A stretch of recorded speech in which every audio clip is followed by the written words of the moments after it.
To anyone who thinks they can exploit and coerce others by using the so-called casting couch system, this case should serve as a warning. Prepare to trade that couch for a bed in federal prison.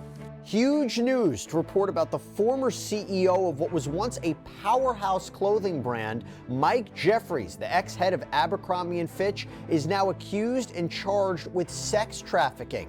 This alongside his British partner and a middleman who apparently sports a snakeskin patch on his nose. I know, it's a lot, but we're going to dive in and we're going to bring you everything we know so far in this brand new criminal case. Welcome to Sidebar, presented by Law&Crime. I'm Jesse Weber. A deviant and a predator. That's what alleged victims call Mike Jeffries. This is the man who was once at the top of the fashion industry when he was heading up Abercrombie Fitch. Well, now Jeffries, his romantic partner Matt Smith, and a third man, Jim Jacobson, they have all reportedly been arrested as part of an FBI probe into alleged sex trafficking.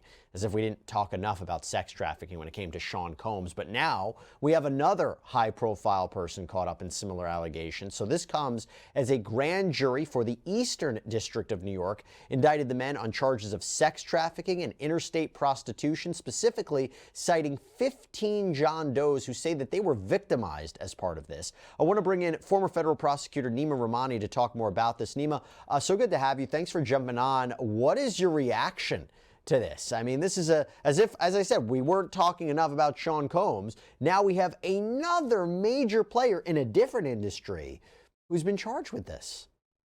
Jesse, I wish I could say I was surprised, but I'm not. These allegations have been circulating for quite some time. There's been a civil lawsuit that's filed. Now, I didn't expect the feds to come in and make these types of arrests. Oftentimes, they do not get involved when there's a civil lawsuit, but clearly there's enough smoke here and enough evidence for them to come in. And the Eastern District of New York, they don't mess around. It's like the Southern District. Obviously, they handled the R. Kelly case. They've handled the NXIVM case. That sex trafficking case, I believe, also came out of the Eastern District. So they're pretty well versed in handling these types of claims. And what's really interesting to me is, obviously, we're talking about a lot of victims, but really the dates of the offenses. Some of these allegations are older, going back to 2008.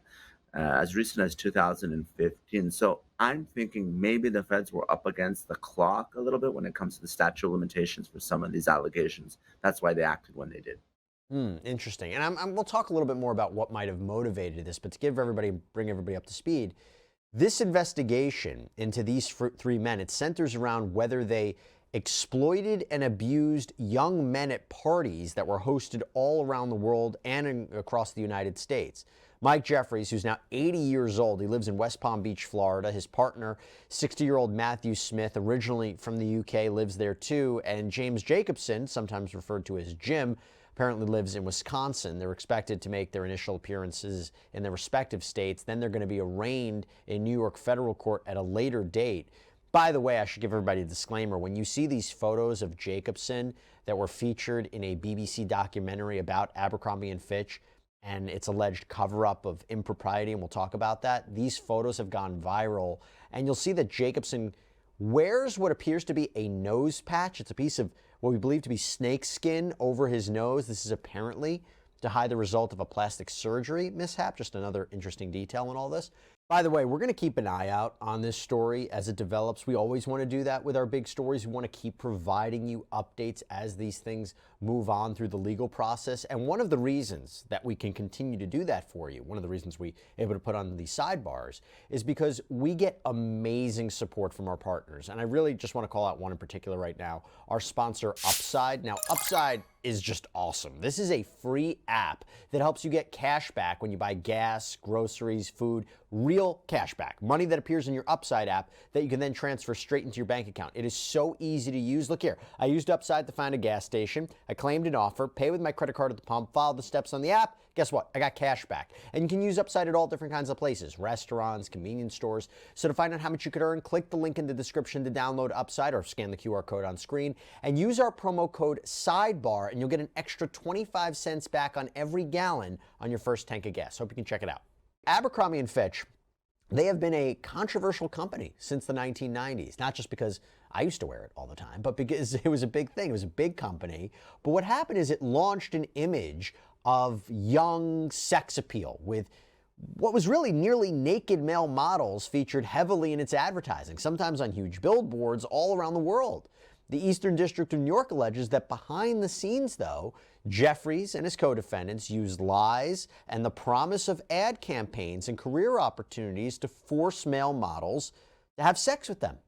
Prosecutors, they gave a news conference about the investigation on Tuesday, providing very disturbing details. So we're going to play you a portion of that announcement right now. So here's what's alleged in the indictment. Jeffries and Smith employed James Jacobson to act as a recruiter to find men. Jacobson engaged in, quote, tryouts with men across the world where he would typically pay them to engage in sex acts with him.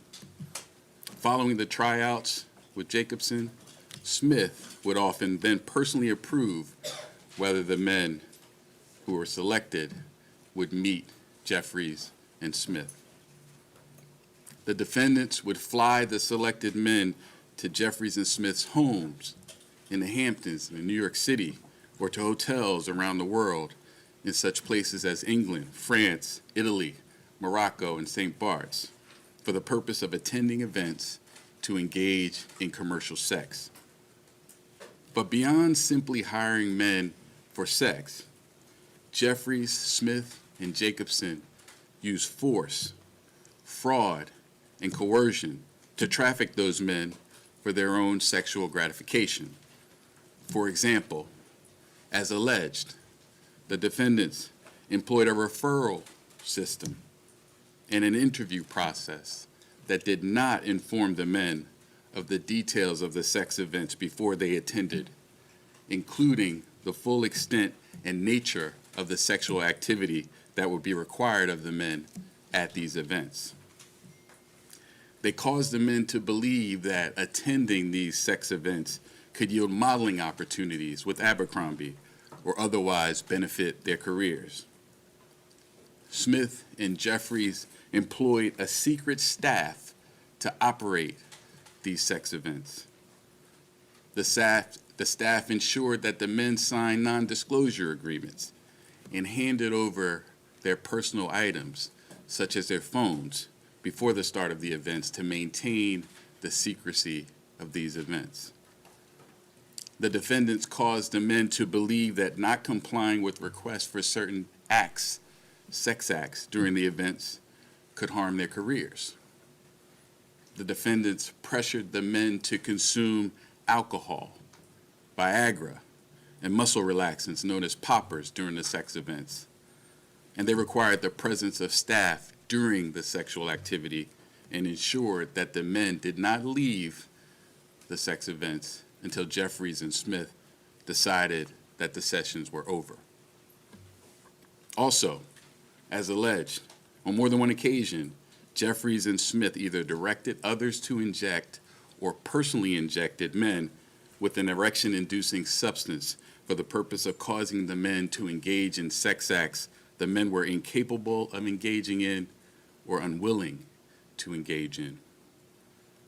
Additionally, the indictment alleges on more than one occasion when men did not or could not consent, Jeffries and Smith violated the bodily integrity of these men by subjecting them or continuing to subject them to invasive sexual and violent contact by body parts and other objects. As alleged in the indictment, Jeffries, Smith, and Jacobson didn't just carry this activity on for a couple of occasions. Their sex trafficking and prostitution enterprise lasted at least from the end of 2008 until early 2015. During that period, the defendants hired dozens of men and transported them to New York and around the globe. They spent millions of dollars on a massive infrastructure to support this operation and maintain its secrecy. This included hundreds of thousands of dollars of cash for commercial sex, prolific amounts of money for staff to run the sex events, money for domestic travel, international travel, hotel rooms, services from a security company, and Jacobson's salary, among other things. Now, this investigation remains ongoing. Although there are 15 John Does identified as victims in this indictment, this interstate prostitution venture encompassed dozens and dozens of men. And I encourage anyone with information about this case, including anyone who was a victim of the defendant's alleged crimes, to contact the FBI. My gosh, Neama, those are incredibly disturbing allegations. And for me, what stands out is this level of organization of this. If you take these allegations as true, this was a systematic, well-organized scheme to do this. But what stands out to you as you heard, again, kind of unthinkable allegations from the prosecutor? I agree with you, Jesse, and that's why I started talking about the dates, because it seems like the type of case that would normally be charged as a RICO, either substantive or RICO conspiracy charge. Obviously, that can bring in a lot of individuals. It can bring in a lot of crimes. They didn't charge that in this case, but clearly you have a criminal enterprise here, and obviously that there are many individuals whose purpose was to recruit, groom these men, and engaged in prostitution. And I think one of the big takeaways is what the U.S. attorney said, and that's that force, fraud, or coercion, because there's really three possibilities here. Obviously, having consensual sex with your boss to get ahead, it's not criminally unlawful. It may violate civil sexual harassment laws, but this has moved well past consensual sex into prostitution, right? Prostitution, obviously, is that commercial element, that payment. And what makes something sex trafficking is the force, fraud, or coercion. That's why during the press conference, there was the focus on that, because that takes away the consent entirely. And once you prove that, you start talking about potential mandatory minimum sentences in federal prison. You're 100% right. 100% right. That's the key there. And just to take a closer look at the actual wording of the indictment that was filed in the Eastern District, it reads, from approximately 2008 to 2015, the defendants Michael S. Jeffries, Matthew C. Smith, and James T. Jacobson, together with others, operated an international sex trafficking and prostitution business. During this period, Jeffries and Smith relied on their vast financial resources, Jeffries' power as the CEO of Abercrombie, and numerous people, including Jacobson and a network of employees, contractors, and security professionals, to run a business that was dedicated to fulfilling their sexual desires and ensuring that their international sex trafficking and prostitution business was kept secret, thereby maintaining Jeffries' powerful reputation. So, Neama, you have this long time period. I think that's interesting. I also think it's interesting when you see there are multiple players here who are probably cooperating with the government, right? Oh, absolutely. I think there are plenty of people that participated in getting these men and making sure they didn't leave. You heard the allegations in the indictment. I don't think it was just the three of the named defendants that were involved here, right? We've seen it time and time again. When you're dealing with sex trafficking, there's individuals who are recruiters, the Elaine Maxwells of the world, right? That are actually making contact. I don't think Jeffries himself is picking up the phone and booking the plane ticket and the hotel room and flying these men out. And, I think there are many individuals involved, and it really goes to that force, fraud, and coercion, right? What's the fraud? Well, the men were told X and then something else happened, right? The force, if they weren't permitted to leave because there's Abercrombie security there that's not letting them leave, or if they're not in the state where they can consent, and it appears to be some rape allegations as well. And the coercion, of course, is the telling these men that their career will be over or they won't be furthered if they don't participate in these sex acts.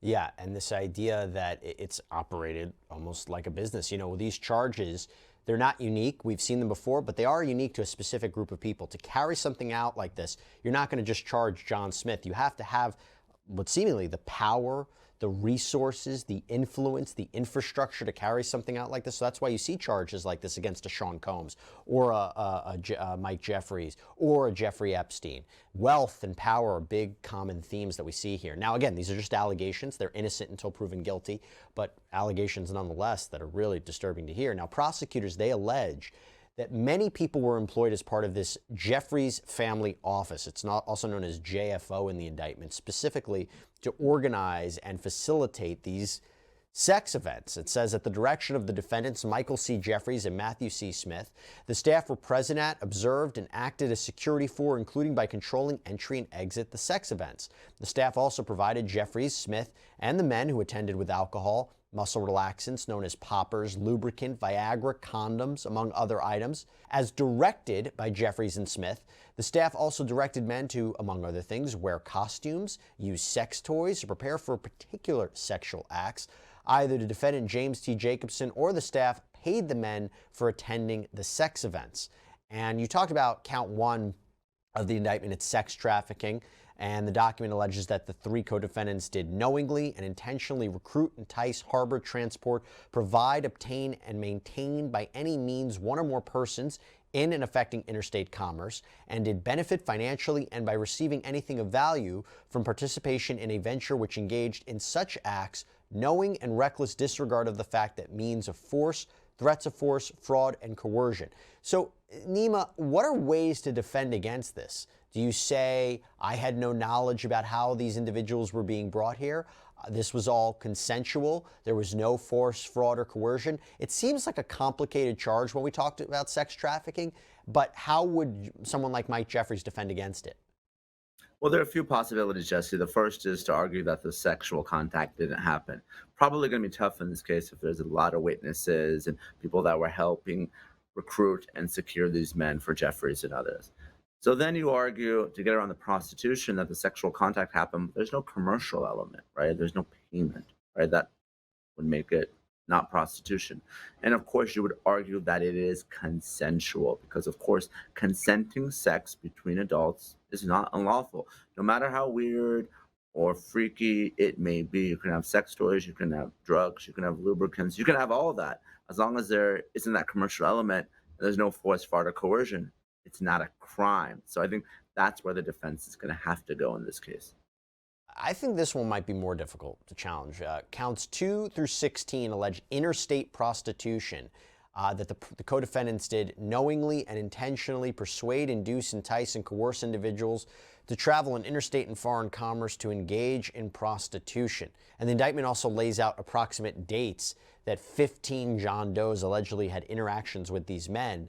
Now, by all accounts, these are not known commercial sex workers, but it seems to me if you can prove they traveled at the behest of these individuals or at the direction of these individuals, or maybe they were on private planes and they were together and they're being paid and you have receipts of the payment, that feels like a difficult charge there to defend against. Unless you say, look, things were paid in cash, there's no way to prove there was payment. But again, I made the same argument with the Sean Combs case. That charge feels tough to defend against. Am I wrong? No, that's right. Prostitution is much easier for prosecutors to prove, more difficult, because you have that federal jurisdictional hook, that interstate travel, and you have a payment, and you have sex, and that's it. Now, I don't think the feds would have filed this case if it was just a straight prostitution case, not certainly as serious of a charge, doesn't carry the significant sentences that sex trafficking does, because sex trafficking is essentially rape, right? So, but that being said, still serious, still federal crimes because of the interstate component, and certainly something that can be more readily proven because, again, you have the sex, you have the travel, you have the money, and that's it. You have federal prostitution. Now, in response to this arrest, Jeffries' attorney, Brian Bieber, told NBC News, quote, "We will respond in detail to the allegations after the indictment is unsealed and when appropriate, but plan to do so in the courthouse, not the media." And by the way, during this news conference, U.S. Attorney Peace, I should say, said that right now, the indictment doesn't allege that Abercrombie, the company, had any role in the alleged sex trafficking and prostitution, only that Jeffries and these others, they used Abercrombie modeling campaigns as a way to bait and lure male models. That's an important distinction, right, Neama?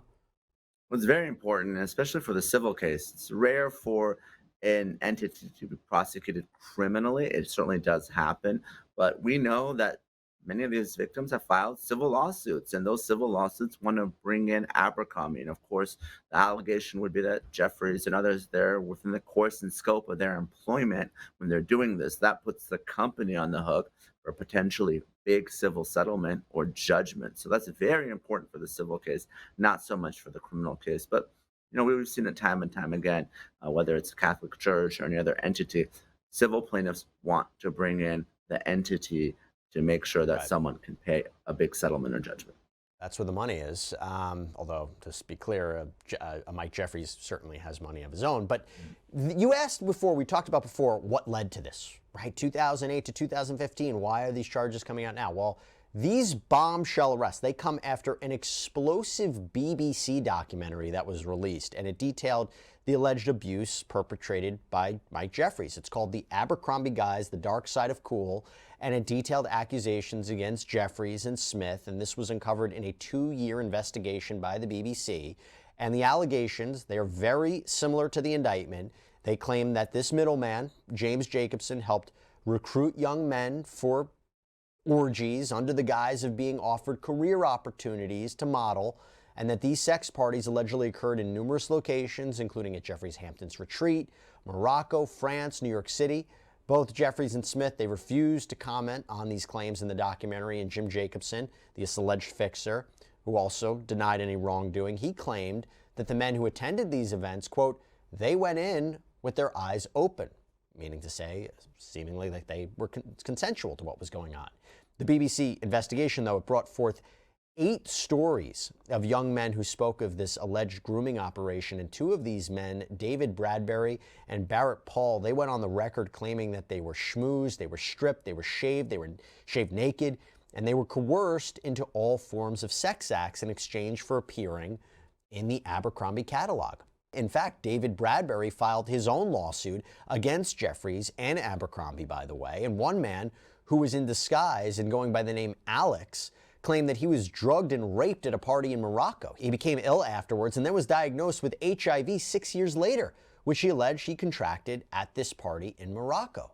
So Neama, how much of a role does a documentary like this play in criminal charges? I think we had the same conversation in the R. Kelly case, right? Surviving R. Kelly.